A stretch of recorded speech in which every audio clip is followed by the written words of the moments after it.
This week on Dance of Joy, we talk about newspaper movie listings, Wayne Newton's shifty eyes, and useless popsicle stick cities. All that and more as we watch Season 7, Episode 6 of our favorite 80s hit sitcom, Perfect Strangers.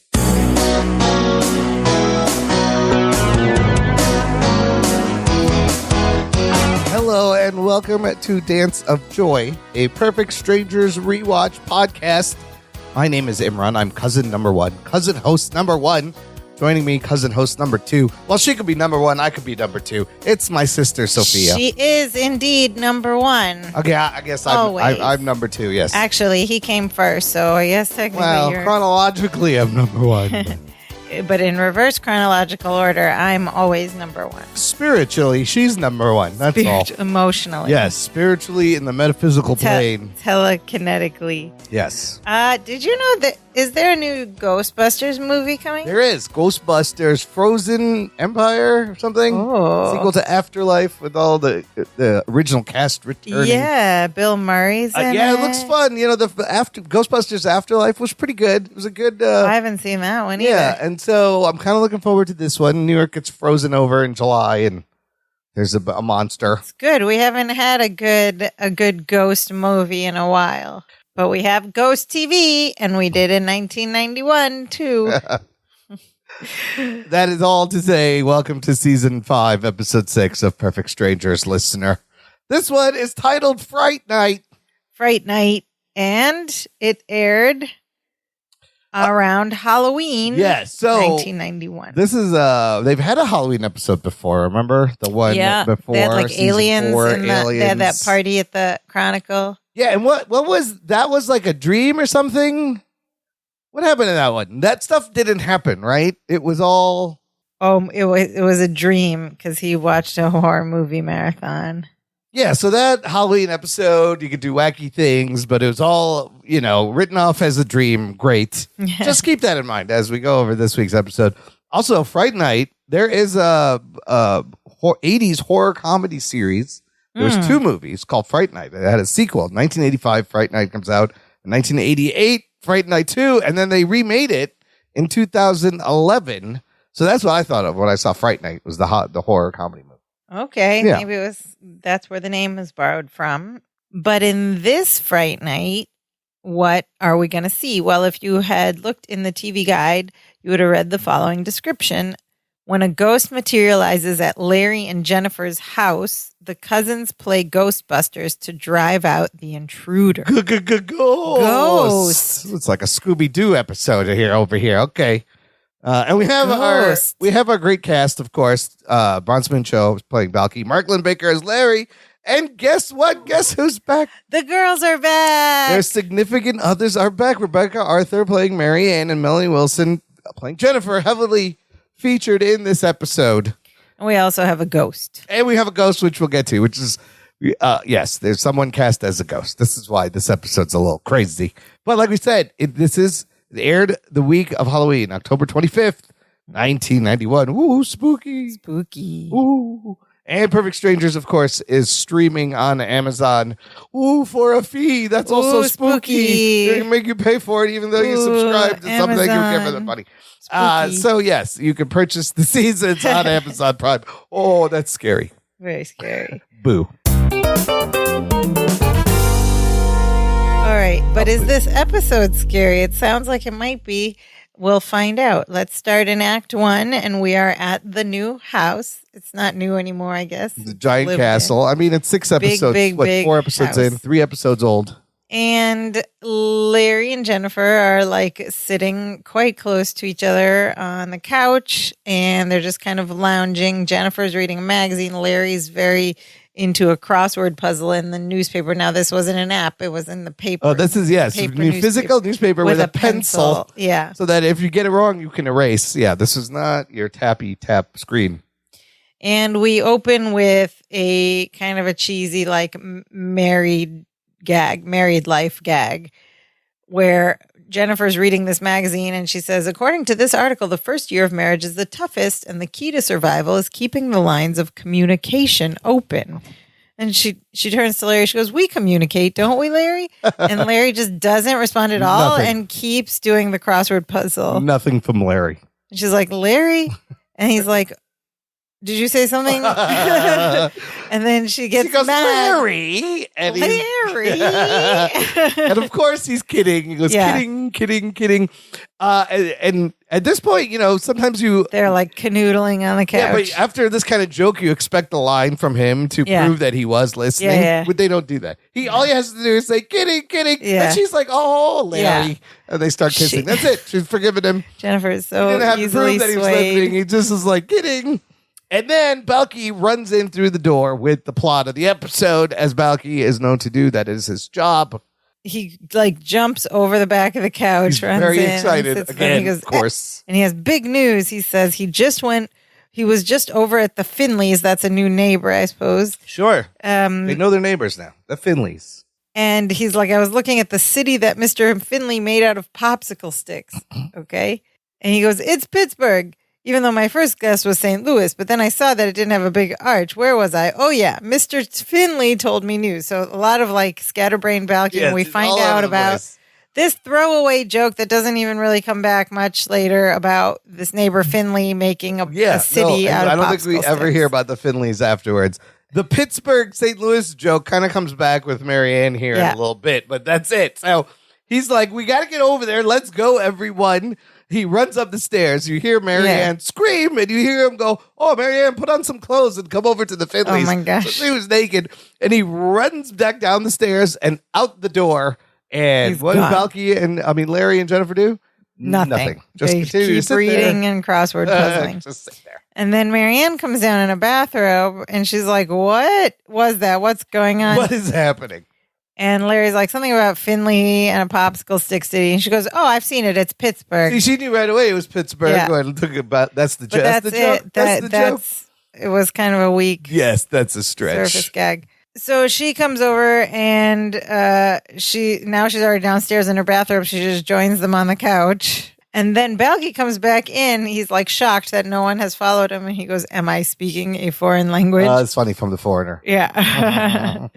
And Larry's like, "Balki, we're not going to the Finleys." Now he gives us some details about what these neighbors are like. We've all had neighbors like this. Because if we go to the Finleys, he'll talk about fishing and she'll show us the sweater she knitted for her dog. So he just doesn't want to waste time making small talk with the Finleys. Not a fan of the Finleys. At which point, Balki gets on his knees next to Larry on the sofa and says, "Cousin Mr. Finley told me the most amazing thing. We're not the only ones living in this house. We have a ghost." A ghost. And he goes, and he expects everyone else to gasp too, and no one does. And everyone's just staring at him. And he says, "Here's the topper." The topper. I don't know. "They tell me that the ghost is living in the room at the top of the stairs. And you know whose room that is? That's my room." That's the topper, because it's at the top of the stairs. Yes, so the ghost is living in his room. And we have a lot of great Marianne is dumb lines here, starting with this one. Marianne goes, "A ghost?" She goes, "That would explain so many things, like why the garage door opens and closes by itself." And Jennifer's like, "Marianne, we have a remote control." And Marianne just looks at her and goes, "So what's your point?" It's an okay punchline. It's kind of weak. Could have been better, but it gets the point across. So before we go on, clearly this episode is about this ghost that we're going to hear more about. But the whole popsicle stick city thing and expecting them to go with him served no purpose. They could have cut that whole thing, and he could just come in and say, Mr. Finley told me the most this whole amazing line thing about fishing and knitting a sweater for a dog, that's unnecessary too. It's not even that big of a laugh. Yeah. They could cut all of that and just be like, Mr. Finley told me. It was a little clumsy. They could have got right to it. We have a ghost. Yeah. It just didn't serve. There was no, the jokes weren't. They could have discovered the ghost first, causing Balki to go ask Finley what's the deal. And then but no. So it's kind of a clumsy way. For a weak Pittsburgh popsicle stick joke. It's a clunky way to get to, there's a ghost living here, allegedly. Yeah. And there's not even a joke about fishing and knitting a It's just mentioned once. I thought there was a punchline after that. Yeah, there's a lot of things Fishing, in here that knitting you're a like, sweater is for there the dog. another line with this? Yeah. Nope. No, It okay. just carries on. Okay, not just Carrying me. You noticed that too. Yeah. Okay, great. So anyway, let's hear more about this ghost. And Balky's like, do you guys realize how lucky we are? He says, on Mypos, it's a huge honor to live in a haunted hut. A haunted hut. It brings good luck to the occupants and it wards off evil. And then, of course, there's someone to pick up the mail while you're on vacation. Okay, this is the first solid joke they got. That's so far. funny, That's pretty yeah. funny. Okay, that's a kind ghost of getting your mail. And then here's another great line. Larry goes, Balky, there is no ghost. The Finley sold you a bunch of hogwash. And then in my head, I'm like, oh my God, this could go so many different Hogwash. ways. There's a great reference. And then he just looks at him and goes, I didn't even know they had hogs. But so that was kind of funny too. And Larry tells him there's no such thing as ghosts. And Balky's appalled. He says, what do they teach you people in school? Yes, Western education. And Jennifer's like, no, the whole idea of ghosts is silly.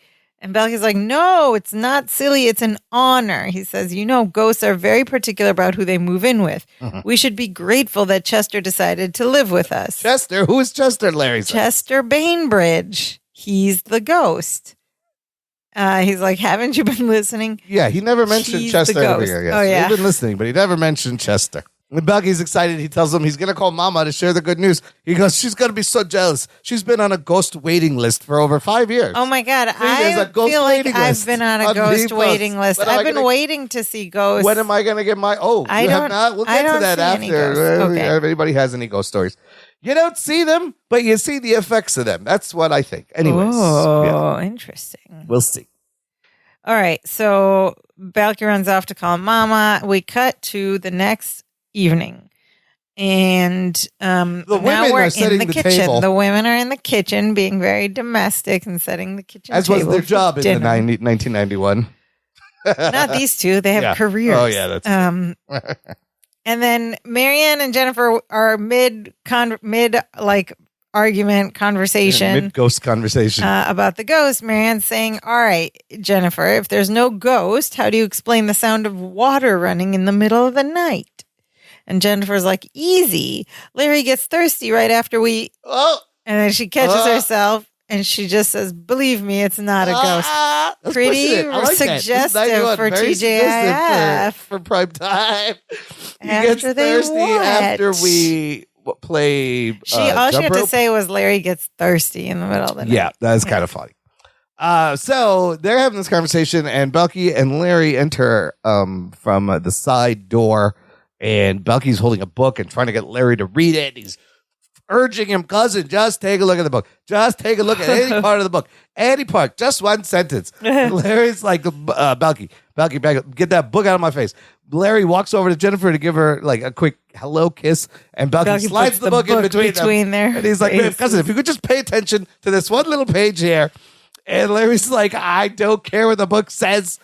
We don't have a ghost. And Marianne, this whole time, of course, she's going to defend Balky. She's on Balky's side. Yeah. She goes, oh, and I suppose the oven just cleans itself. It's so funny because Self-cleaning. 90s were probably the beginning of like self-cleaning ovens. Which even that term is weird 'cause misleading. It doesn't really clean itself. No. It just heats up. You still got to wipe it Yeah. down, right? But maybe everything melts off. But it sounds like it makes it sound like there's a robot in there that comes out and cleans the oven. It's not really what happens, but that's what happens. And then Balky appreciates that she said that, and he walks over to her and he says, Marianne, it's nice to know there's one person who believes what I'm talking about. Aww.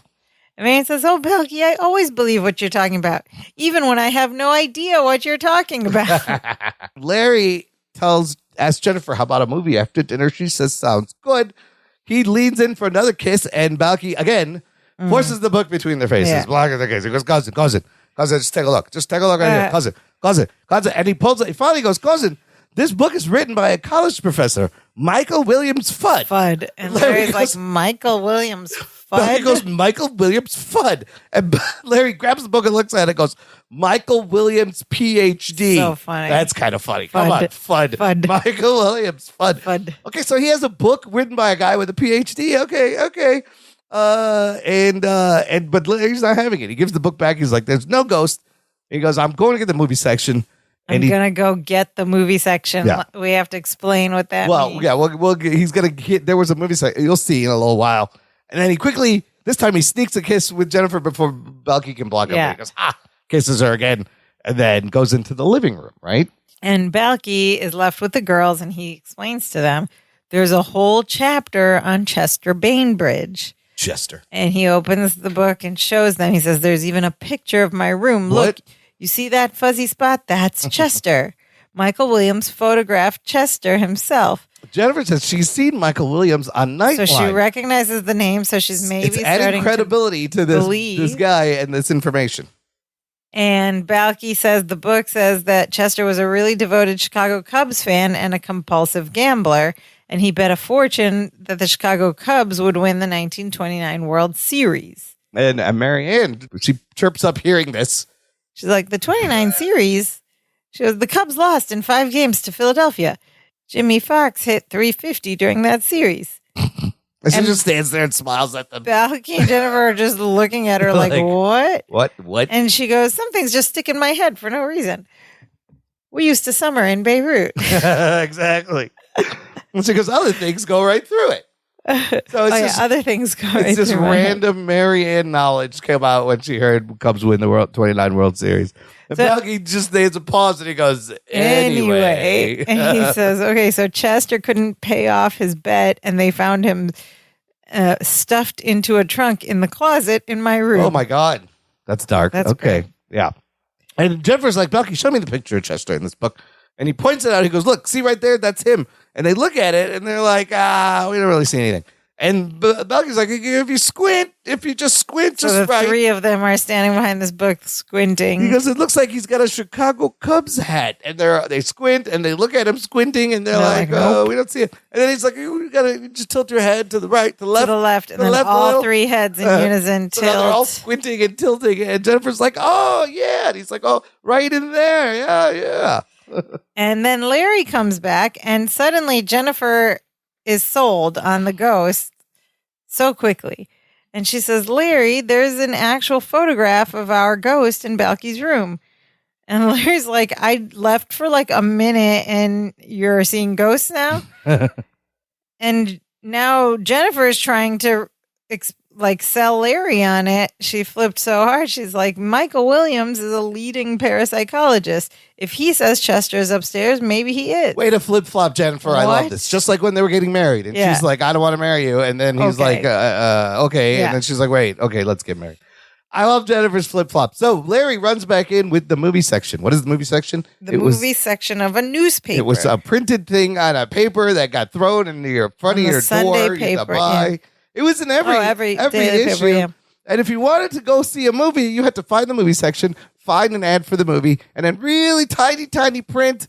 It would have the look timings up the address of the theater, and then it would literally say 12 o'clock, 1 o'clock, 2 o'clock, 3 o'clock, 4 o'clock. Printed in the daily paper. Yeah. Yes, just a list of times. And you don't know what's movie. Sold out or what's not. You just have to go there. There's no assigned seating. You had to show up early to make a mad dash for your seats. Remember the dark times? Those were the dark times. Now, and then they had Movie Phone. Then they had Movie Phone, yes. Which was Why don't you just say service. The name of the movie you want to see? Hello, and welcome to Movie Phone. If you know the name of the movie you'd like to see. Listen, it's so much better. You could see what seats are sold. You can pick exactly. You don't got to hurry. You can show up right when the movie starts. The internet. And sit right down. It's amazing. And they still show like 30 minutes of trailers. It's very annoying. But I love the trailers. Anyways. That's the movie section. When he said, how about a movie? I thought they were just going to rent a movie. Oh, yeah. Or watch a movie on the TV. But it was such a big deal. You had to find the paper. You had to do all the... Oh, it was crazy. Anyways, they try to show Larry the picture of the ghost. They're like, cousin, look at this picture. And they're like, oh, you got to squint. You can tilt your head and close one eye. Everybody's doing it. And he's like, all right, there'll be no more they're talk. Nuts. Yes. Yeah. There'll be no more talk of ghosts in this house. He goes, there is no ghost in this house, and there is no way you can prove there is. And then Balky says, you're wrong, Mr. Pouting Thomas. Pouting Thomas. To be doubting Thomas. He said, according to Professor Williams, Chester Bainbridge appears at sundown every year on the anniversary of his death, which happens to be tonight. Out of the city. What an amazing coincidence. Convenient. He just learned about Chester Brainbridge on the same day, anniversary of his death. Maybe that's why Finley brought him up, because he knew it was the anniversary. Like, you're going to have a ghost tonight. You're going to have a visit soon. You should probably know about this. Okay, okay. You still didn't need all that popsicle stuff. You wouldn't need the popsicle stuff at all. You could just have the neighbor coming over and telling them. Larry goes, okay, here's what we're going to do. It's almost sundown. We're going to go up to Balky's room and wait for the ghost. When he doesn't appear, you'll see. I was right. And then Jennifer and I are going to go to the movies. Okay? And Balky's like, great. And then they all head out of the kitchen. Great plan. To go upstairs. And as they're leaving, Balky says, okay, before we go up there, we've got to go over some ghost etiquette. And he says, whatever you do when the ghost appears, don't say who you're going to call. They really hate that.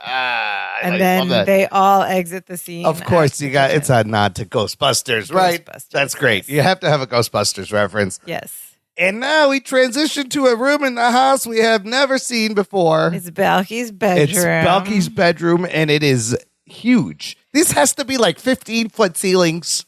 It's massive, and the door seems oversized. There's a door on either side. There's like a closet door on the other side, which we'll see later. But when shelves. They open the door from behind, the door seems like, that set they were on of that children's show where everything was matte. Oh yeah, oversized. It felt like it seems like an oversized door because the handle's like almost by his shoulder. It's like a huge, massive door. And the ceilings are very high. Describe this room if you can.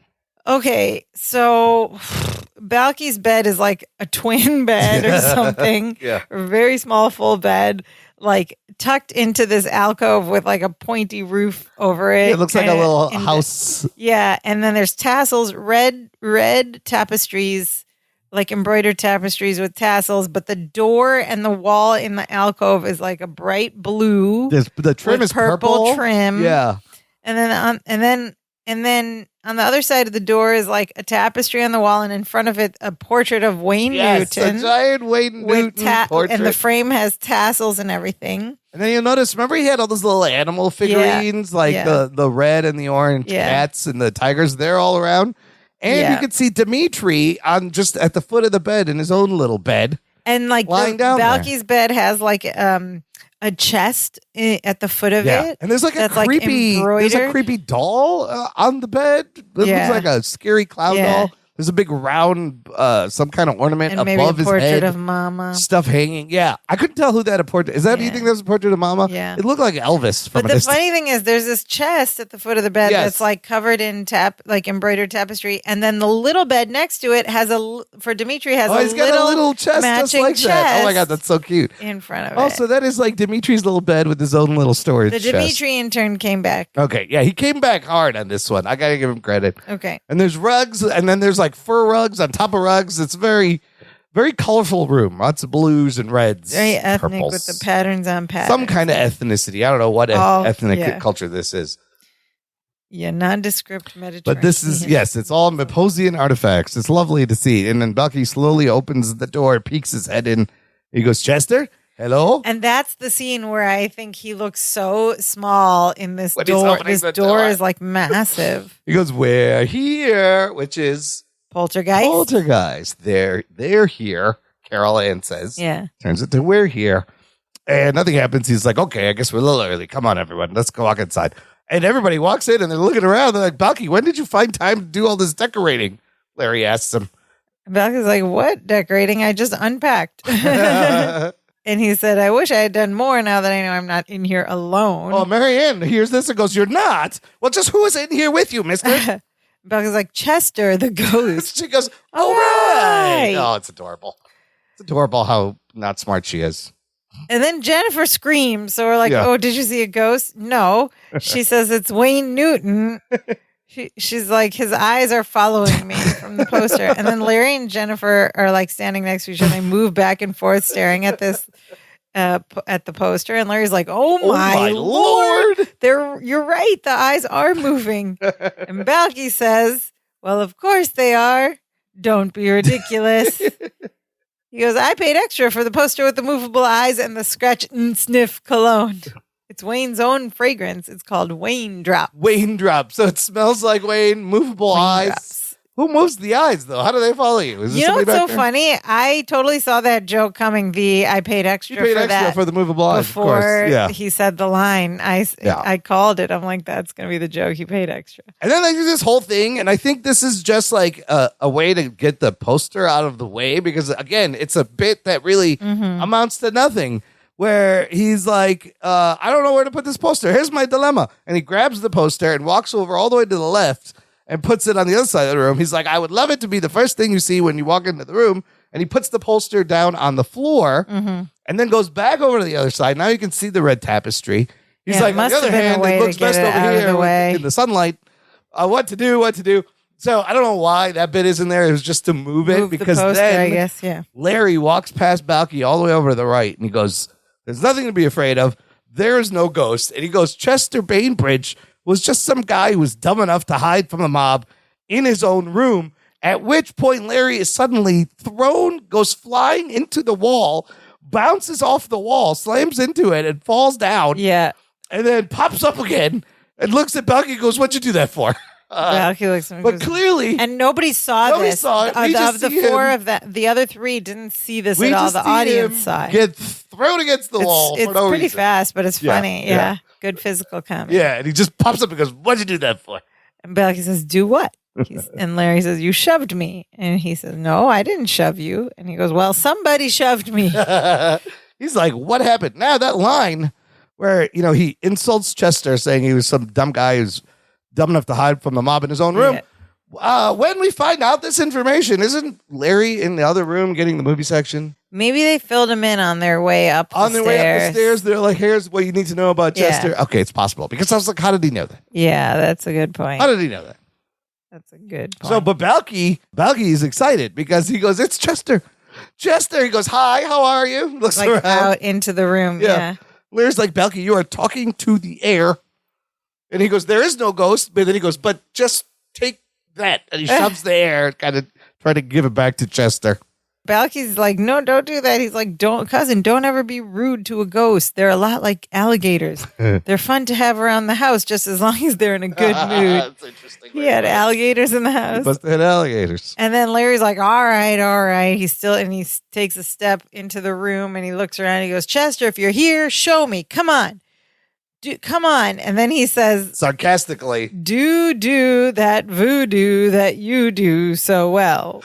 This is a line from a Cole Porter song called You Do Something to Me. That's very randomly put in here. I guess people like that line came up a lot. Do that voodoo that you do so well. Yeah. And he says this out into the room sarcastically. Challenging Chester, do something. And nothing happens. And then he turns to everyone and he's like, see, I was right. There's no ghost. Now, come on, Jennifer, let's go to the movies. And before they can go anywhere, all four of them levitate and rise up, and they just hover. They're hanging in the air. They're levitating. They're now floating. You can see, like, clearly, this is live in a studio audience, so they are wired up with harnesses, and they did get lifted off the ground, and you can see that the way it's pulling on their clothes. Yes. That they're and then there's a close-up shot where Larry goes. You can see the harness. Oh, my Lord. And you can kind of see the harness attached to the back of him. Yeah. And it fades to black. End of Act 1, everyone. Before we get to Act 2, listener, join this conversation. Join our Facebook group. There's a link in the episode description where I post a thread of the episodes ahead of time so you can watch along, leave your comments, observations, questions, meet other fans of Perfect Strangers. Just geek out about Perfect Strangers in there. It's lots of fun. Check it out. Welcome to any new members we forgot about. Or didn't see. All right. Act 2 picks up right where we left off. They're floating up high in this very tall ceiling attic room. They're floating in the air. Yes. This isn't a dream. Is it? Maybe it is. Let's find out. And Jennifer's like, Larry, I think this is the proof you wanted of this ghost.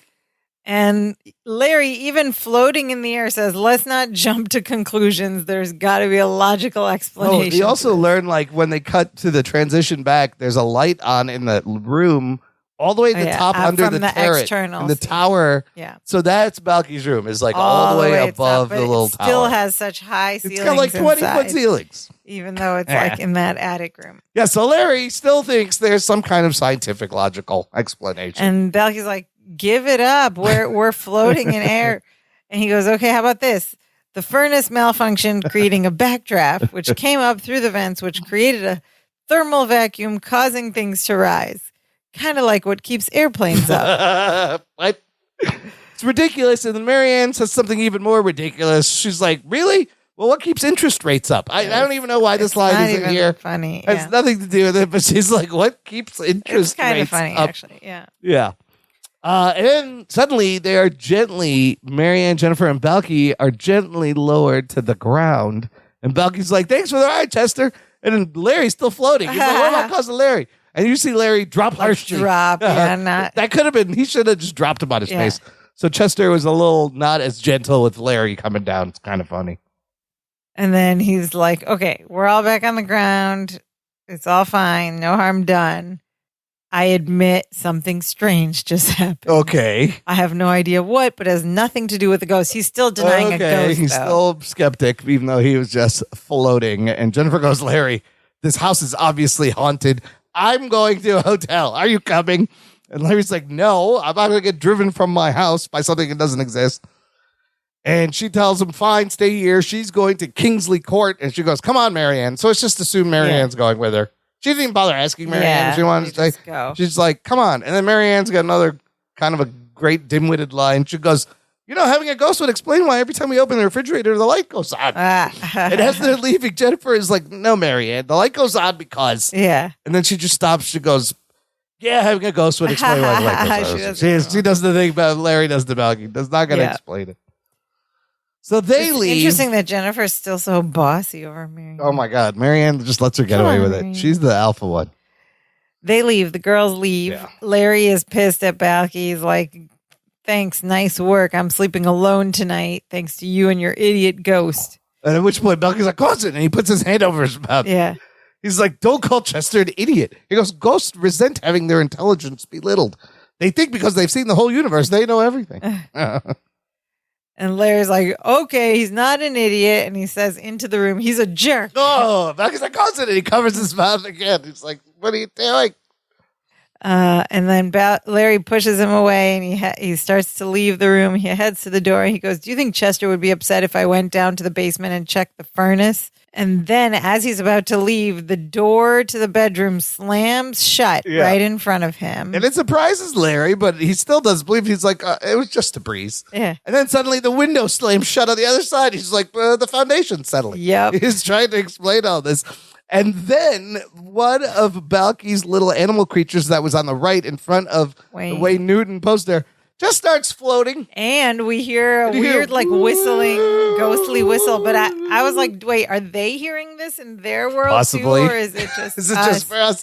So it's floating in front of Larry, and he's like, okay, this one's a little harder. Yeah. And then the thing goes back down and goes back where it was sitting. And then they hear this really creepy scream, like a moan. Yeah. And Larry just goes, what the hell was like that? Like a groan, Yeah, a groan. It's like, whoa. And then we hear just a voice going, that was my terrifying ghost moan imitation. I've been working on it. How do you like it? Oh, my God. Balky goes, like it? We love it. Can you do Elvis? And the voice says, do him. I played cards with Elvis last night. And Balky goes, so he is dead. It just hit him. So there's like a disembodied the ghost is voice speaking with to an them. echo. What is going on? When suddenly the ghost appears. Yes. We see a man in a suit, like a old-timey suit and tie. And he's like whatever 1991 special effects version of a ghost. Yes, just like a see-through comped hologram. He's got a little white glow around him. And Chester is materialized. And he goes, what is it with you people and Elvis? Yeah. He's tired of people asking him about Elvis.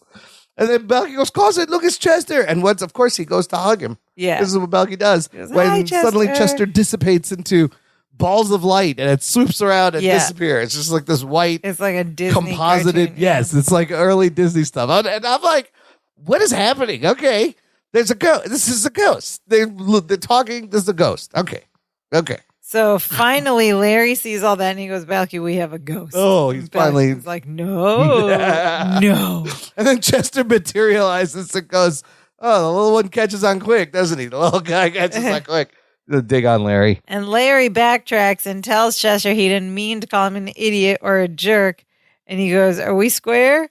And he goes, shake. And he holds his hand out to shake. But Chester disappears again and pops up behind Balky.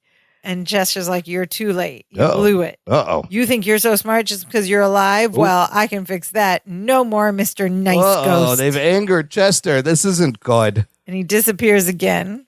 And Balky's like, nice going, cousin. Now we have an angry ghost on our hands. We're going to have to figure out a way to get rid of him. Yep. Wait, Balky wants to get rid of him now only because he's angry? Because he's angry. He was excited to have the ghost, but he was warning him, you don't want to get the ghost mad, then it gets bad.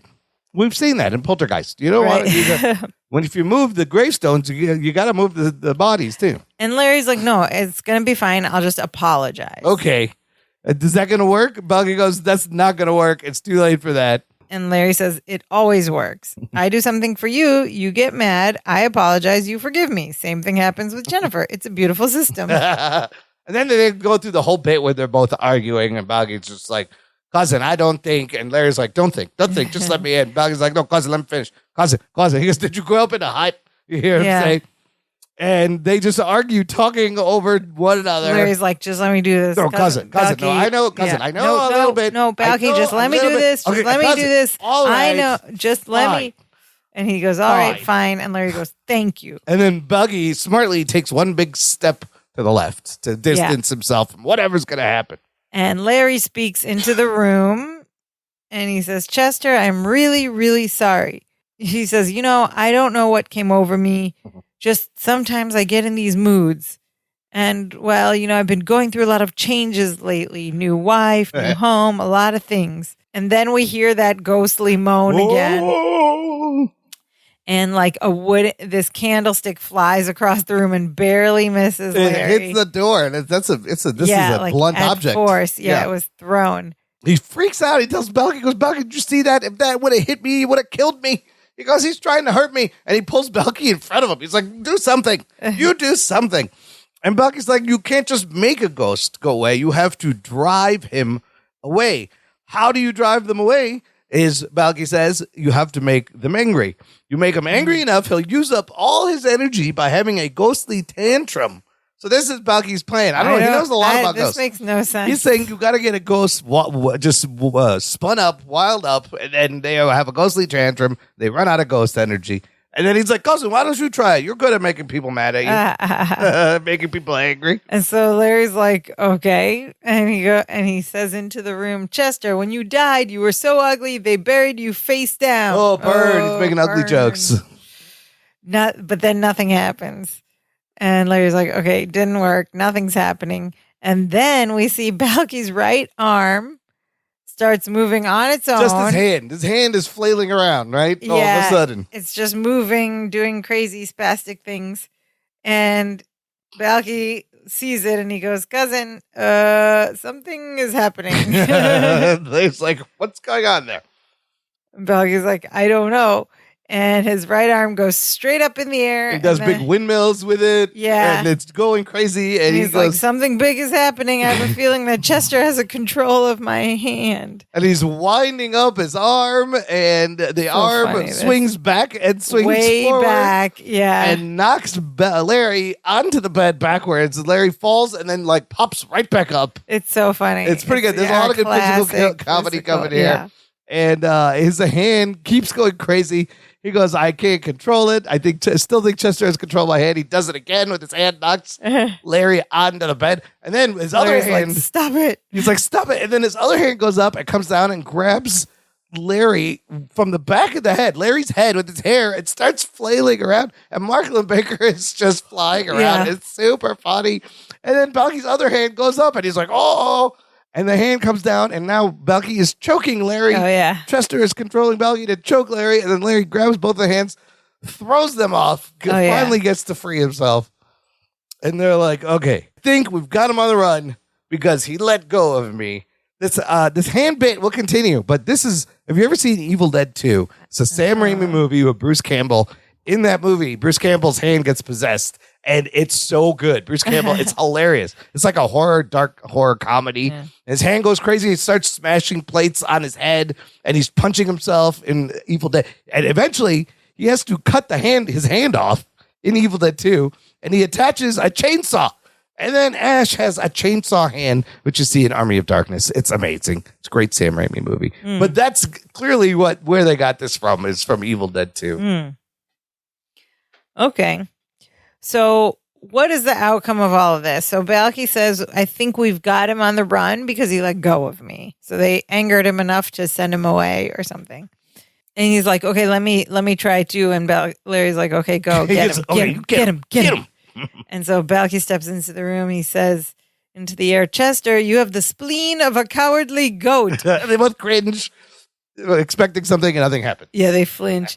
Nothing happens. And Larry's like, oh, you're getting him now. And he goes, finish him off. Go, finish him off. Balky goes, okay, may you fall on your face with your hands in your pockets. And he laughs. Yeah, that would be awkward. You can't stop your fall. Yeah. You hit your face. And nothing happens. So Larry thinks that they've done it. And Balky's like, yeah, I think I did it. Larry's just talking normal Larry, but he doesn't even notice his right hand is like coming up in like this menacing claw over Balky's shoulder. The whole time Larry's talking, like, I think he's gone. I think that we drove like the his ghost hand from is this possessed, house. but he doesn't feel and it. He doesn't feel it. He doesn't look away. And the hand taps Balky on the shoulder. Balky turns to look at the hand, and instantly the hand grabs him by the throat, and Balky falls to his knees, starts choking him. Except Larry has no idea this is going on because he's just continuing. He goes, amazing. We did it. We did it. We drove the ghost from this house. Direction. He's looking away. Balky's like choking and flailing his head around. Good acting. It's so funny. Yes, both of them get to do like the pretend you're choking and the other guy isn't doing it bit. And so Larry's hands, both hands now are both choking Balky. Well, then Larry turns back and goes, He sees it finally. He sees it and he's like, And then his other hand shoots out and comes down and grabs Balky's throat as now he's choking Balky, just like Balky was choking him. And then Balky and him both grab his hands and he stands up and they throw it off. Yeah. And they escape Chester's grasp again. But then Balky's arm comes up and they're like, and they both grab the arm. And then there's this whole bit where Chester is making them put one arm behind their back. Yeah. And then Larry has an arm behind the back. Balky has an arm behind the back. And only Larry's one arm in the middle is free. But all the other arms are behind their back. And Balky's like, just hang on, cousin. I think Chester's on the run. And as he's telling him this, his hand slaps Balky in the face. Then the hand gets crazy, slaps Larry in the face. And then Balky's like, I think he's slowing down. And then Larry slaps himself in the face. A lot of funny, ghostly, possessed physical comedy. And then the big finale is both of their left hands come out and and then they both stick out their two fingers and they both simultaneously poke themselves in the eye. Then they both like the Three Stooges. Yes, they do the Three Stooges eye poke. Then they grab their nose and pull both of them down. And then they grab the back of their head, pull them back up, and then they both grab their face. Their hand grabs their face, throws them onto the bed on their backs. They fall back, and then they pop right back up again. It's a whole crazy choreography of ghost possession. Always fun to play possessed by a ghost. A goat. And Larry is so like, this is too much for Larry because then he says, I think I've reassessed my previous stand. And he says into the room, Chester, you can have the house. Just please don't kill us. Oh, God. Please don't kill us. He's not just been reduced to pleading we were just joking. And then we hear Chester's voice go, I hate jokes. I hate jokes. And Bucky's like, he hates jokes.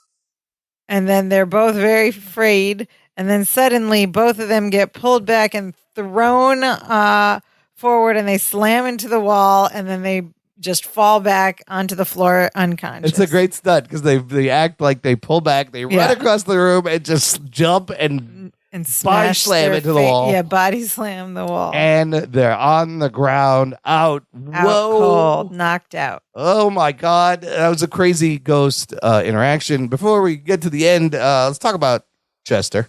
Chester Bainbridge was played by one Peter Jason, who, just like everyone else on the show. He has 2 first names. Peter Jason has so many credits. Yeah. Such as Hawaii Five-0, Gunsmoke, One Day at a Time, The Incredible Hulk, Heart to Heart, Silver Spoons, Cagney and Lacey, Remington Steele, The Golden Girls, Scarecrow, Mrs. King, Webster, Knots Landing, Quantum Leap, Different World even. Roseanne, Murder Children, Murder, She Wrote, Jag, Desperate Housewives, Mad Men, Mike Hammer, Private Eye, Nash Bridges. He was on Deadwood. He was in Mommy Dearest, Some Kind of Hero. He was in The Karate Kid. These are movies. Arachnophobia, remember that movie? He was in Brewster's Million, Arachnophobia. He was in the Mortal Kombat movie, Dante's Peak. He was even in Adaptation and Seabiscuit. Oh, about a horse. Yes. Adaptation is a great movie, too. So this man's done a lot of things, and he was suitable as Chester the Ghost. Chester the Ghost. So we transition, and we see the exterior shot, and it's daylight. And it says the next morning. This is the next morning. And we cut back to the room. And the cousins are still in the same spot on the ground. Passed out. And Jennifer and Marianne in different outfits the next morning. They're all ready for the day.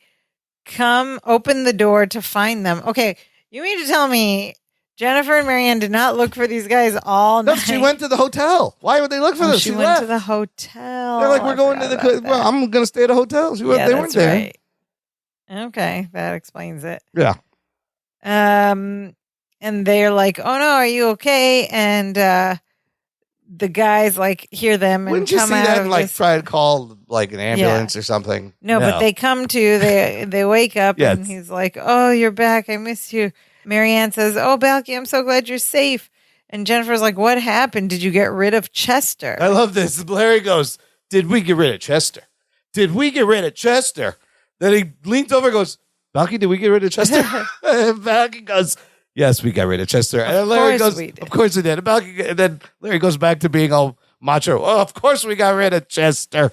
He goes, "Oh yeah, he was no match for the two of us. He tried his wily ghost tricks, but nothing I couldn't handle." And then Balky decides to tell them the truth. He says Chester bounced us off the walls like 2 rag dolls until he got bored, and then he left. So that's how they got rid of Chester. Also, he only appears one day a year. This whole story, I have so many questions about how they got rid of. Questions. First, he was like, you have to make him angry, and then he'll leave. Yes. They got him angry. He tossed them around. He got bored and left, but he only shows up one night out of the year anyways. So how do you know you got rid of him? Maybe he was just done for the evening. Yes, exactly. First, Balky wanted to have the ghost. Then Larry angered the ghost. And then Balky's like, okay, we can't have an angry ghost. But to get rid of him, we have to make him more angry? Yes, just like the Hulk. Don't make him angry. You wouldn't like him when I'm angry. Yes. And then in the end, they didn't even do that. He just bounced him around until he got bored and left. Yes. I don't understand. Yeah, it's inconsistent. Sure. Yeah. Sure. What a strange ghost episode to write. Anyway, and Jennifer thinks tells Larry it was very brave of him to stay in the room. So that's her little. And Larry gets all proud. He's like, it's a man's job to protect his home. But then Balky's like, and besides, Chester locked the door, so they were stuck in there. Larry, I love the look Larry gives Balky. Like, can you not help me here? And then Larry says to Jennifer, let's go get breakfast. And he starts to lead her out of the room. And Jennifer screams. What? And she's like, the ghost is here. Oh, my God. I feel something cold and clammy on my back. And Larry goes, that's my hand. Look, it's my hand. It's just my hand. Come on. What are you doing? So funny. Does she even like him? Funny oh, my God. Yeah. His cold, clammy hands. It's so funny. And then she's like, oh, okay. And Larry's like, no, the ghost is gone for good. How does he know that? The ghost is gone. They're assuming. They don't know. He was just done for the year. Chester will be back next year. He was just done for the night. And then Larry and Jennifer leave. And then Balky says to Marianne, he takes her, holds her around the arms, and he goes, Marianne, I've got bad news. Elvis is dead. And Marianne is shocked, of course, because she's one of those people who believes Elvis is alive. And then roll credits. Roll credits, listener. Before we get into our thoughts, check out our TeePublic shop if you want a Dance of Joy podcast t-shirt or coffee mug or tote bag. So you save plastic bags. You go do your groceries. You need a tote bag. We'll have a very unique tote bag you can purchase at danceofjoypod.com/shop. We'll get you there. Lots of fun stuff. Another fun way to support the show. Okay, so like you said, you just said this is a strange way to do a ghost story. Look, it's fine that they did a ghost story. That is a story that you could do. It's all about the execution of the ghost story. This has to be one of the clunkiest. It's so clumsiest, strange. I still don't understand contrived ghost stories. Okay, so we know why the ghost comes. Yes. Why is because he comes back on the anniversary of his death for one night. And they know this from Mr. Finley, who builds cities with popsicle sticks, and everybody in the neighborhood has to guess what city it is, apparently. Yes. Which is kind of a fun thing. I would get into that. But it had nothing to do, and they could have cut all that unless they came up short and just needed to fill it out. They could have filled it out with more Some of it seems like padding and filler, right? And but they could have done more fun ghost stuff. Yeah, and then apparently Larry doesn't like hearing his neighbors talk about fishing and sweaters they knitted for their dog. Something like that. That adds nothing to this episode. But so the ghost. Yes. The ghost comes once a year on the anniversary of his death. Yeah. And he was a gambler and was found in a trunk, whatever. Yeah. And then what they think to get rid of Balky's, we already went over that whole thing. Yeah. Balky's first excited, et cetera, et cetera. Anyway, it's all very confusing. But what I think. No Patrick Swayze, no Oprah Winfrey, no. Here's the problem, right? It's fine to do ghost story, but what did I say at the beginning of this episode? We've seen them do weird things. Yeah. And they've been dreams or hallucinations or somebody got hit on the head. This was real. And now here, this is like a jump the shark moment. They've run out of, you are expecting us to believe that they're actually floating. They saw a ghost. It just pulls it wildly out of the belief. I know it's a sitcom, it's not believable, but the stuff they built to keep it grounded, all of a sudden they're like, it doesn't matter. You throw all that out the window, there's going to be an actual ghost. And it's kind of silly and goofy. The whole encounter with the ghost made no sense. I mean, they angered him. Yes. And then they had to anger him more. And confusing. I did like the physical comedy was decent. The physical comedy redeemed this episode. It was more than decent. It was really good. Yeah. The throwing around, that's always good. The hand thing, the Evil Dead thing was great. Yeah. The possession thing is always great. So, that part was fun to watch. It was cool seeing Balky's room, but I'm like, oh, they're just floating now, so they don't even care. We're just going to make them float. Room with the giant doors and ceilings. When we get into PS today, I think there's some other ways you could have done this. Okay. Some things I would have liked, but I think it was redeemed by the physical comedy. There wasn't a lot of super strong wordplay or language. At least, girls are there. Somewhat. Funny running gag about Marianne. She had a lot of good lines. Stuff, all the automatic stuff. She did have a lot of good lines. Jennifer's weird behavior of changing her mind so quickly. She's a great flip-flopper. Okay, before we get to listener comments, I got to ask, sister, do you believe in ghosts? Have you had any ghost stories? You do. I don't have any stories. I've been waiting to see ghosts, and I haven't yet. See, I don't think we see either them. In dreams or... Yes, I think... What about electrical fluctuations? There's something. Yeah. You electrical dream energies. Them, or they can definitely... Souls flicker the lights. Interact with electrical signals. Yeah. That's my story. I may have told this on the podcast before, but the most hardened evidence I've ever experienced is, first of all, my wife's father passed away when our dad passed away, same year, but she's told me for years she talks to her dad. She's always talked to her dad. Oh, wow. Okay. So we don't do that. In 2018, her mother-in-law had cancer. And this was literally the night before she passed away. We were all there around the bed in the final stages. Her mother-in-law? My mother-in-law, her mom. Yeah. We're all there. And there's a hospice worker there. There's a job. Usually it's women.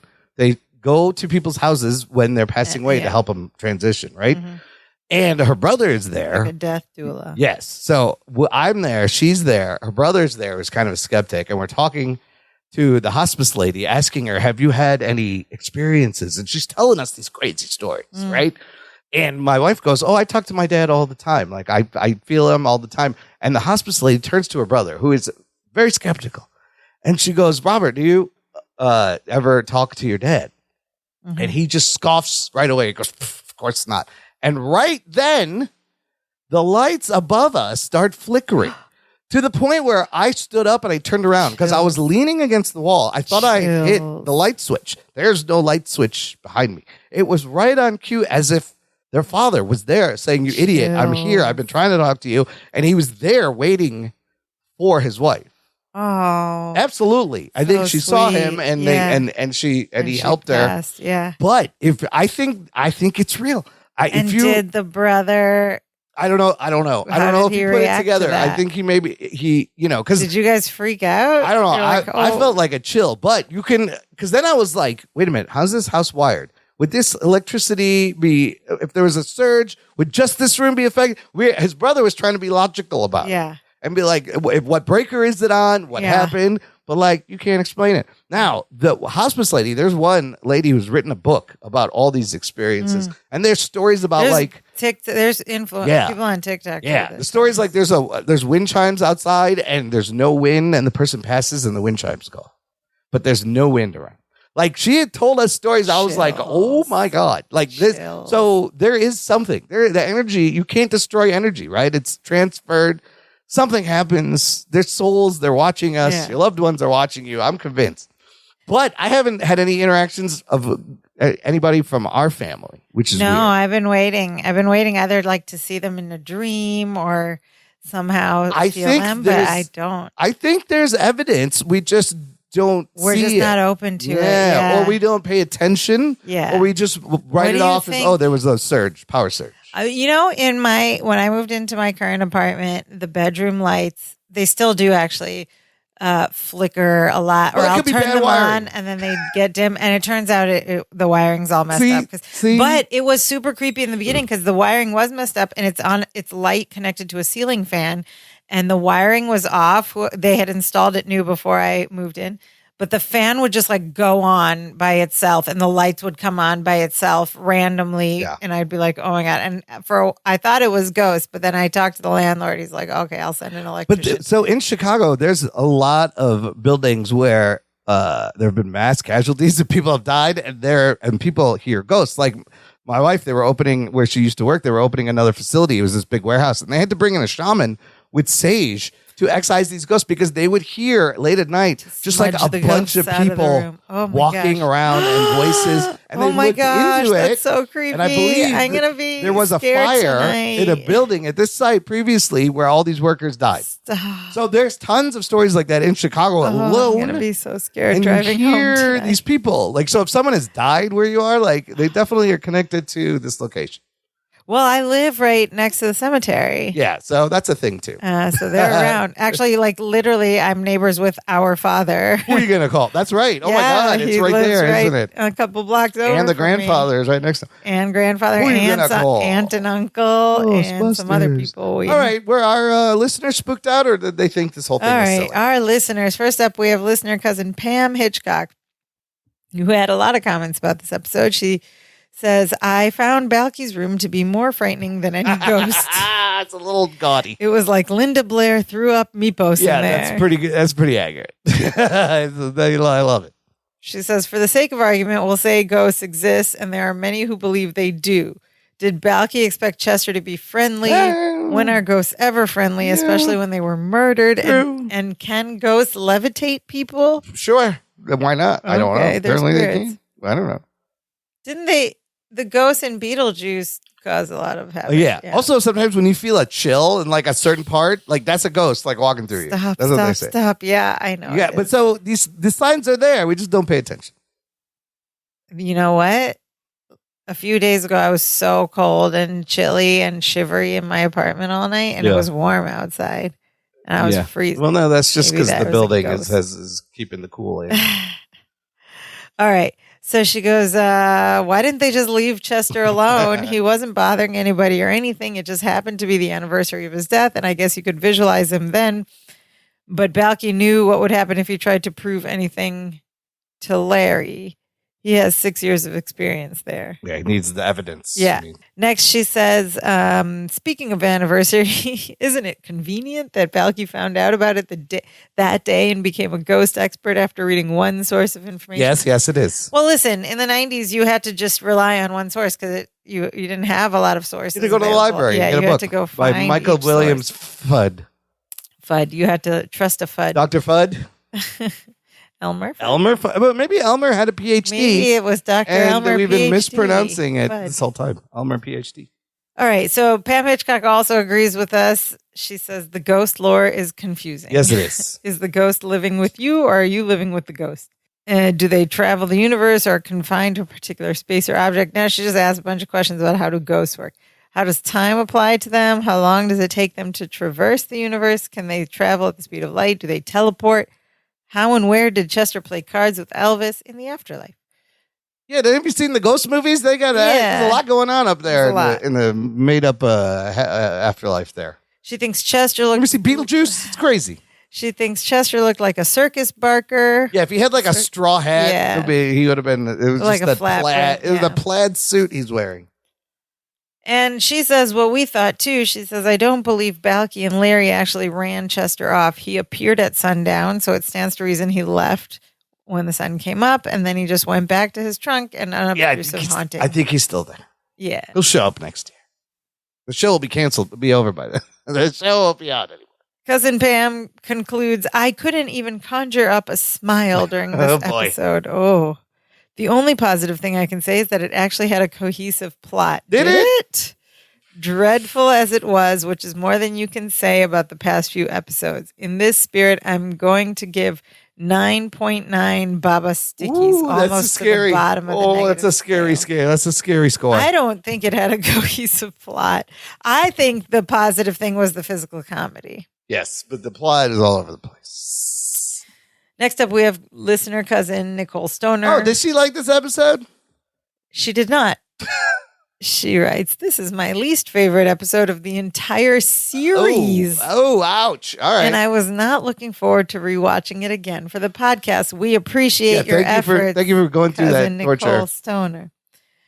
We've had past episodes that were just a dream all along, but this time that's not the case. There really was a ghost that needed to be chased away from the house in the end. I'm aware that this is a fictional television show with a Halloween episode to boot, but we know these characters, their environments, and their situations well enough this late into the series that I can't suspend my disbelief that something this outrageous is a plot device. I feel like my intelligence as a viewer is insulted. Love Dimitri's little bed, though. Yes, that was a plus. That's so also cute. A plus. Yeah, no, I see. I get see. That's what I said. I was like, come on. All it was of a sudden, too silly. You're just floating. This could have been a better way to do this. There's literally no proof that they chased him away. I mean, I get that they did it because they were early enough into moving into this house that they could be like, we could use this as a storyline. Like the house is haunted and they're just coming up on this anniversary. The house is haunted. This is a fine premise. There's just ways to do it. Yeah. That might have been better. All right.